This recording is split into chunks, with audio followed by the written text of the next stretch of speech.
Let's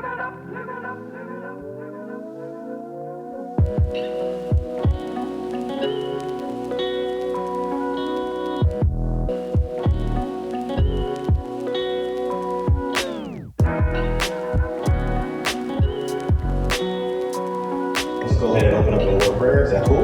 Yes. Cool. Father, we just thank you for your anointing. We thank you for your power.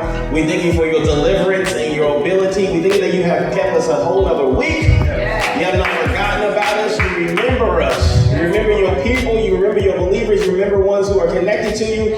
Father, we thank you for your power, your changing power, your transforming power. And most of all, Father, we thank you for you being faithful, you being graceful, you being merciful. Even when we are faithless, you are faithful. Even when we lie, you don't lie. Even when we cheat, you don't cheat. Even when we steal, you don't steal. You never change it in your character. You're firm, you're faithful. You're something that we can stand on when we have nothing else to stand on. When our family fails us, when our friends fail us, when our jobs fail us, when our health fails us, you still remain strong. Yes, hallelujah. And we thank you for your character of faithfulness. We thank you for your character of being big and being greater. And we say hallelujah to your name. Hallelujah to your name. Come on, give him some glory. Come on. Y'all can do that in your car. Ooh, let's get into the lesson. On the board here, I got two signs. Anybody know what those two signs are? Yeah, less than and greater, yeah? So this will be the less, and that's the greater. Anybody ever do any math and say, this number is less than that number, or this number is greater than that number? And the rule is, whichever way this thing is packing, whatever way that thing is opening its mouth, that's the greater number. So this is less, and this is greater. So this is less, this is greater. And I got a word the other day, and the word was very simple. Turn the lesser into greater. Amen. Turn the lesser into greater. So this will be the lesser, and this is the greater. And I thought to myself, well, how do you turn the lesser into greater? Well, if your account, your bank account, was $5, right? And you want it to be greater, what do? You add money to it. Right? So anytime you want to take something that's less and you want it greater, you add value. Amen. That's all. You add value. And you say, now what does that have to do with anything? Well, right now, in this season, we're about to go into the sowing season. About to leave this harvest season, then we're going to go into sowing season. We're probably 2 weeks away. I think it's around October 13th or something like that. So we're just a couple weeks away and we're going to a sowing season.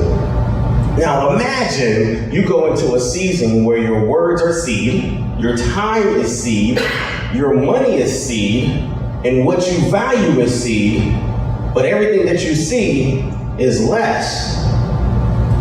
Okay, so if it's less, I need to add value to it to make it greater.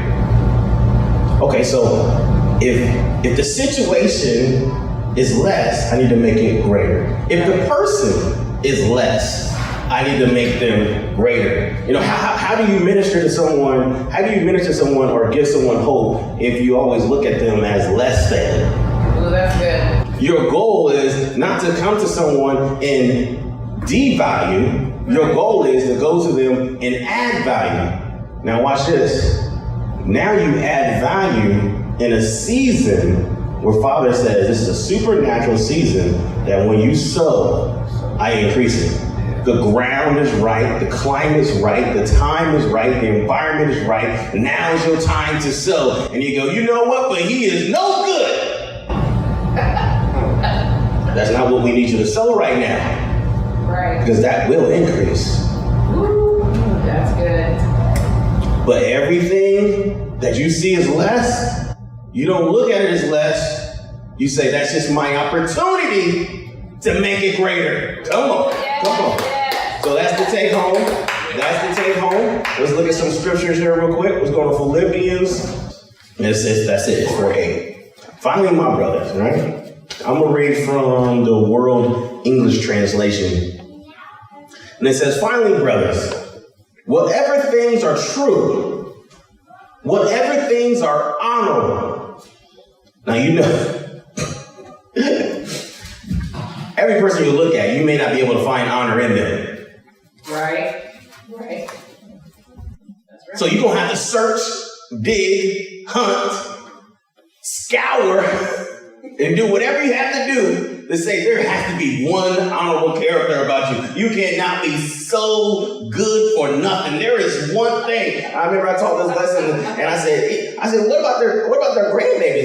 They produce those beautiful babies. Even their babies are bad. There got to be something that we can add value. You got to think about it. Samuel was commanded to go into a nation that was so horrible that Father said even kill the cats, kill the dogs, kill the animals, kill everything. He said, there's nothing in there that's worth keeping. And Samuel still found value. He said, well, we said we could keep the gold. We thought we could keep the gold. He said, come on. We know there's value there, but obedience is better than the sacrifice. Right. Destroying everything. So my point in that statement is, even in the worst nation, you can find some value. That's right. Good in everything. There's a little something. You can find something. It may not be much. You just got to build on what you got. Whatever things are honorable, whatever things are just, whatever things are pure, whatever things are lovely, whatever things are of good report, if there is any virtue, if there is any praise, think about these things. All right, so I want that verse, and now we're going to go to 1 Corinthians.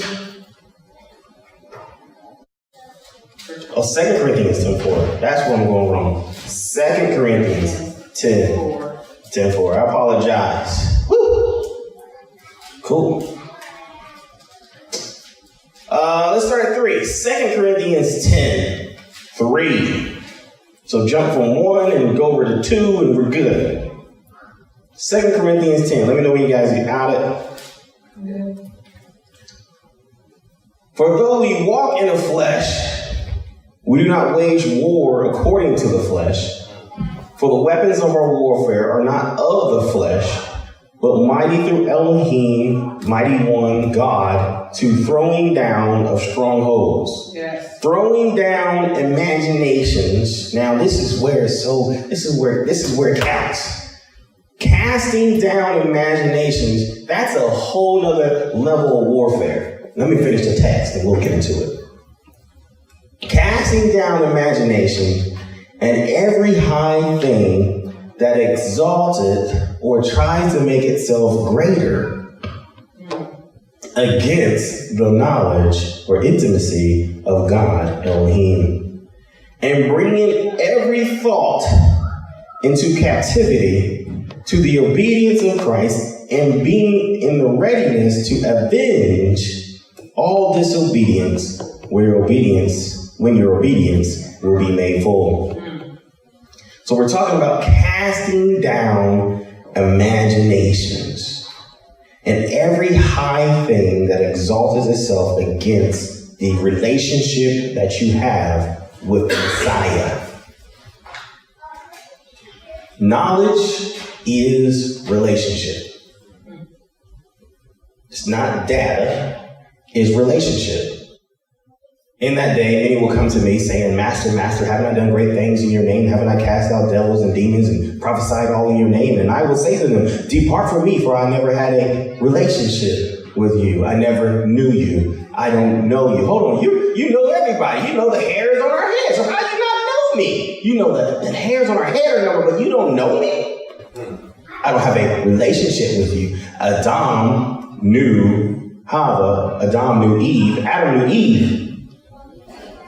They produced Cain and Abel. When he knew her, he knew her from the beginning.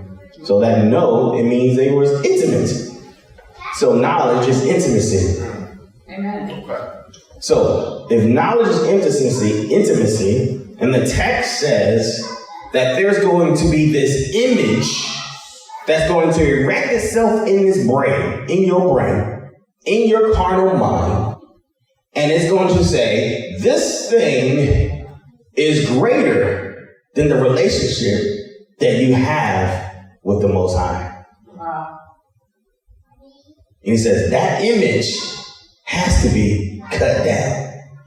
All right. The Torah says it like this. if you go into a nation, they have idols. He said, you got to tear them down, you have to crush them, and then you have to burn the land on top of it. Wow. You leave no room for that thing to grow into a greater. Now watch this. You go to your family members, you go to your friends, you go to your situations, you're in sowing season, and you're saying, okay, I know I got to make less greater. I know I got to make less greater. But your mind says, you know darn well there's no way you can add anything to this situation. You're powerless. You're weak. You don't have the income. You don't have the right words to say. You don't have the right relationships. You don't have the right resources. You don't have the right friends. You don't have the right mentors. Everything is stacked up against you. How can you make this greater? You're in a pit. That's the imagination that's erecting itself. Yeah. It's erecting itself against the relationship that I have with the Most High. Because it's not really my power. It's not really my strength. But it's really His Spirit. Right. Because I am completely incapable of making something less greater. It's that relationship that now I war. You don't want to see me fighting. No one see me fighting. No one see me fighting. But I'm warring in my mind. I'm warring in the heavenlies, not flesh and blood, but principalities and powers and rulers of darkness ever against these imaginations that's trying to erect itself against me. Against, watch this, come on, this is a fun word, you'll love this word. This is providence. This is providence. It's what Father sees in you that you don't see in yourself. Then He puts that same demand on you to go to other people and say, now what do you see in them that they don't see in themselves? All right. I love this. I don't know about you guys, maybe you guys have a friend like this. Your carnal mind, Romans chapter 8:7, it says your carnal mind is at enmity against Elohim. It hates Elohim. It hates God. It hates everything about God. It hates the laws of God. It can't conform to the laws of God. Neither will it be. It's just against. It's against everything that has to do with God. Your false life. It's against. You're born with it. You can't transform it. You can't change it. You're stuck with it for the rest of your life. It's that enmity. It's against the will of the Father. If you say, I'm going to do right, your carnal mind says, well, we're really kind of tired today. You say, I'm going to give, your carnal mind says, we really ain't got the money. You say, I'm going to go left, your carnal mind says, well, you really should go right. It's always at enmity against the will of Elohim. Right? Right. Have you ever had a friend or person or someone in your family that is the manifestation, the literal incarnate embodiment of your carnal mind? All those negative thoughts that you hear in your mind, it's like they jumped out of your brain, jumped out of your body, manifested itself in the flesh and sat in your living room and was like, you really can't do that. It's not really possible. It's kind of hard to do. Why are you trying to do that? That don't make no sense. Anybody know any people like that? Yeah. Oh, yeah. It's like the embodiment of your carnal mind living right there. Now watch this. You are an imagination, an image, a thought, a process that needs to be delivered. That negative person, you need to have a very cordial rebuke with them. I just know I'm not nothing. I'm not going to be anybody. You say, wow, you talk like my carnal mind. And watch this. You say, well, why do I have to rebuke him? Why do I have to rebuke him? I don't see why I have to rebuke him. Watch this. If we're in a season of sowing, and they are the negative seed, and you're the positive seed, and they want to sow negative seed into you, and you don't rebuke them, anybody knows what you just did? You agreed with them. You didn't say nothing, so you agreed with it. Wow. And so you said, you're right, I ain't nothing. You're right, I ain't going nowhere. Yeah, you're right, this is impossible. You didn't say that, but because you didn't rebuke them, you confirmed them. In the sowing season, Watch this. Yeah, you know, you ain't gonna be, oh, you got it wrong, brother. I am going to do something. I am. No, I don't care what you say. That ain't what the, nope. And guess what's going to happen? There hasn't been a single punch thrown. There hasn't been nothing physical. There's no physical altercation going on here. But you have two intangible things going back and forth. What are those intangible things going back and forth? Anybody knows? Those intangible things going back and forth between these two people. They're words. You can't touch a word. You can't grab a word. You can't hold a word. You can't punch a word. It's not physical. It's not flesh. It's not blood. It's spiritual. All right. And so now, look, for we war not. I'm not going to punch you in the face. Yes. But I'm definitely going to rebuke that spirit. That's right. And that spirit says, oh no, I got to raise myself up against your ability to stand with Christ. You say, oh no, I got to cast you down. Right. Amen. Right. Amen. Hold on. So you can't agree with it. You can't let them put it on you. But at the same time, you can't let them leave with it on them either. That's right. That's right. Well, okay. Well, maybe you are going to prosper. Oh, thank you, brother. But I know I ain't. Oh, it's time to go to war again. Because I'm called and I'm assigned to make even the lesser greater. Amen. I'm not even going to let you walk away thinking that you're not going to be nothing. I'm not even going to let you walk away. Your carnal mind is my father's enemy. And if it's the enemy of my father's, then it's my enemy. Right. And if my father hates it, then I have to hate it. If he comes against it, then I have to come against it. Either way, if I don't, then, they call that a heretic. They call that person a rebel. They call that person against the kingdom. Either you're for the kingdom or you're against the kingdom. Either you agree with the kingdom or you're against the kingdom. So you have to start thinking right now, because in 2 weeks, Father, listen to what I'm saying, Father is going to place you intentionally in situations where you have an opportunity to make lesser greater. All right. Think about that. You're not just going to stumble across this. It's not just a happenstance. You're going to find yourself in situations where you'll be challenged and tested to see if you can make something less greater. And then you say, well, I'm gonna need a biblical scripture for that. And then I would say, well, we have to turn to Deuteronomy chapter 13. And then Deuteronomy chapter 13, you'll see a verse where it says, there'll become a season. And in this season, what I'm gonna send you is a prophet that is false. He's intentionally false. He's evil. He's disgusting. And I, Yud-Heh-Vav-Heh, the Most High God, is gonna send them to you to test you, to see if you fall for his shenanigans. And he said, the reason why I'm doing this is so that you will know your heart. So you can see yourself. I want to increase you. I want to bless you. I want to show you. I want to increase you. I want to take you to the next level. But anybody knows what happens if you don't sow? Anybody knows what happens if you don't sow? If you never sow, what do you think that happens? What do you think happens? Because what's the opposite of sowing? Reaping.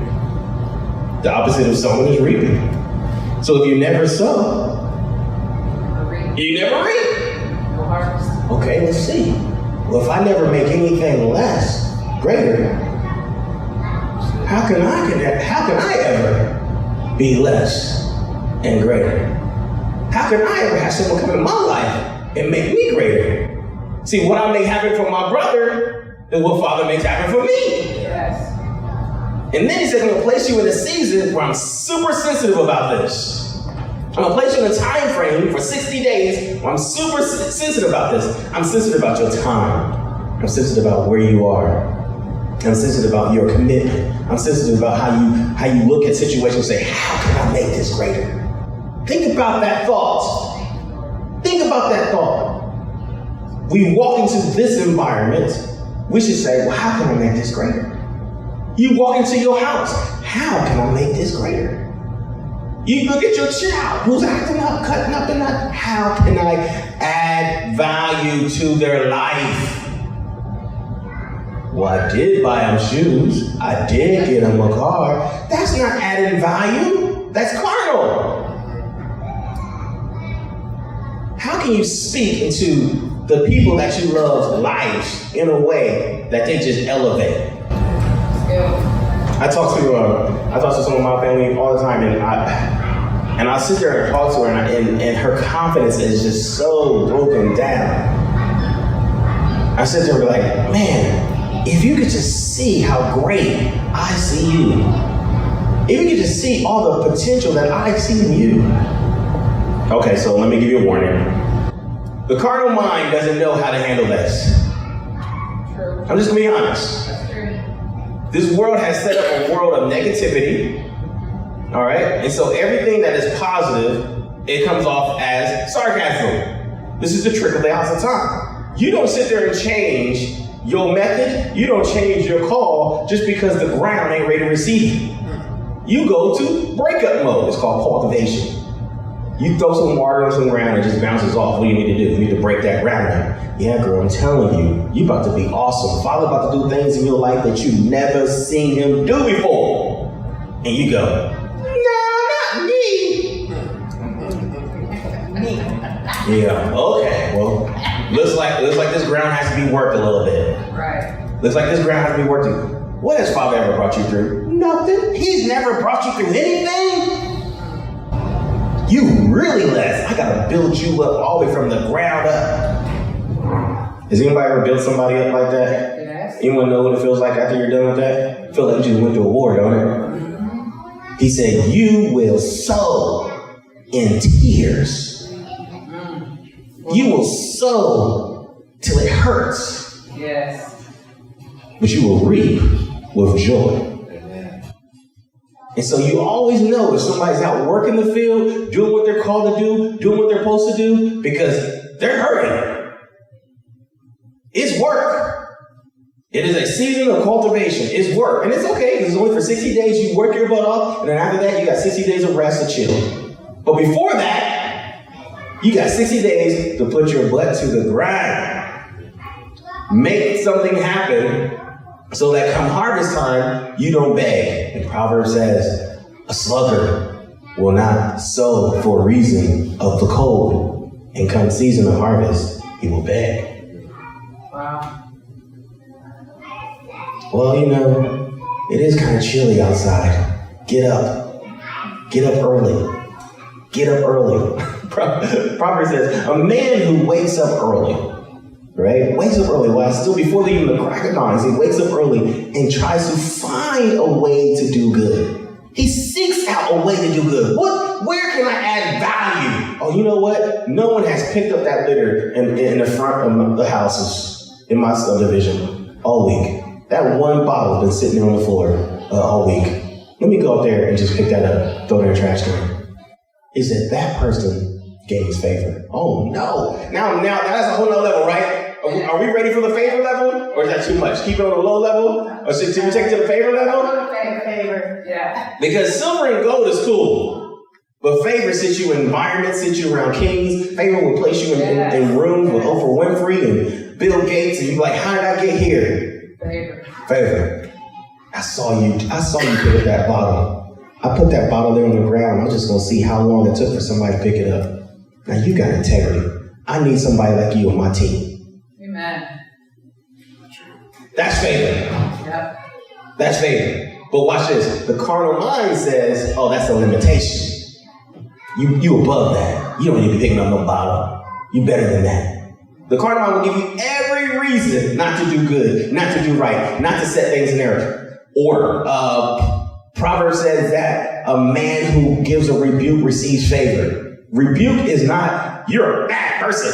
A rebuke is, no, sister, that's left and you need to make it right. A rebuke is just simply setting things in order. Now, is Elohim, is the Most High a God of order? I don't know. Is he a God of order? What if one day you woke up and the stars were sitting at your front door saying, hey guys, So where do you want me to go? You be like, hey, what are you doing here? What are you doing in my lawn? Where am I supposed to be? You're supposed to be up in the sky. What would you do if you saw your dog meowing? You say, what the heck's wrong with you, bro? You're supposed to be barking. What would you do if every time there was a stranger, a little kid jumped? These are things that are out of order. And so you offer the rebuke to set those things in order. You are adding value. You're making something that's less greater. Now, Jose, is it okay? Is it okay to want to be greater in the kingdom? I think is that okay? Or is that prideful? It's okay. It's okay. It's okay. I want to be greater. I don't want Father to look at me like, I want to be greater. But in order for me to be greater, I have to make what is lesser greater. And watch this. How do I know what I'm supposed to do? You don't even have to know. You look for something. Father will bring it right to you, right in front of your face. Right now in this room, there's something that is lesser that you can make greater. In this room, right now. Right now, when you go to your car, you know what? I don't know why I invited you to stay down. You can make that thing greater. You go home, you can make that thing greater. And you start adding order in different areas of your life all over. You just see Father start opening favor up to you. You just see him start causing blessings to come down to you. Right where they're supposed to be, when it's supposed to be, in season, increase after increase after increase. Because this is warfare. And I'm saying it's warfare because your carnal mind is going to tell you, nah, it ain't that serious. You don't need to do that. It don't matter. You know, you are busy. Last point. It says, casting down imaginations that tries to raise itself against the relationship that I have with the Most High. When you don't make something lesser greater, you're taking something and making lesser lesser. You represent the Messiah. Whether you like it or not, you represent the Messiah. And if your carnal mind, if your negative imaginations are dominating your life and you're living your life according to the lesser and not the greater, and then you go out here and say, I represent the Messiah, it's affecting your relationship. It's called your witness. Right? What's the three things you guys have here? Worship. Witness, word, and worship. Witness, word, and worship. Right? Witness, word, and worship. So your witness is, when I go out there, I am the one to make things greater. One time I remember my daughter, she was born before I came into my marriage with my wife. She's blonde hair, brown eyes. I remember she was probably, probably in the third grade or so. Father comes around and he's, taking her shopping and doing all this stuff. And I was in her life from the time she was in diapers and up, and he ain't been around, and he comes around and I'm like, I'm upset, I'm mad, I'm hurt. And so I called him, I'm like, man, you think that everything you're doing right now matters? I've been with this girl all this time, and I've been doing this, I've been up nights, and where was you at? And I laid him so deep and so heavy. I hung up the phone. I just felt this guilt on me. And I was like, dang. Picked up the phone, called him back, like, bro, I'm sorry. Right? He's like, no, you was right. Just because I'm right, don't make it right. Yeah, it is the truth. But I represent something. I represent a Messiah. And I'm called not to be a destroyer of people, but someone who builds up people. So even you as my enemy, I can't destroy you. Even you as someone that I'm offended by, I can't destroy you. I still have to add value. I still have to bring that value up. That is tough. Yeah. And so Christ says, according to the Torah, according to the principles, it's lawful for you to render evil for evil. Okay, someone slap you, okay, you slap them back. That's lawful. Stand up for yourself. But it's just so much more mature. It's so much more on a whole nother level. It's a platinum level of living. You got the silver level, you got the gold level, but the platinum level of living is pick that phone right back up and be like, bro, I don't care how much you did deserve it. I still represent someone that says, I can't give it to you. It ain't my job to avenge my offense. It ain't my job. You know, the proverb says, you know, you do good to them, let the coals heap on their head, right? You know, and the whole time you're like, bro, I'm gonna give it to you. And I felt so bad. I mean, it was like probably like 2 minutes later, I was like, dang, let me go back over there and call him. Sorry, bro. You was right, man. You was right. You're good. No, man, it wasn't right. Not for me. Someone else could have said it, but not for me. You are her father. I love her. The reason I love her is because you created her. Come on. Right. I wouldn't have that love. I wouldn't have that relationship if it wasn't for you. I don't care how much of an evil person you are towards her. I'm happy because you're evil. Yes.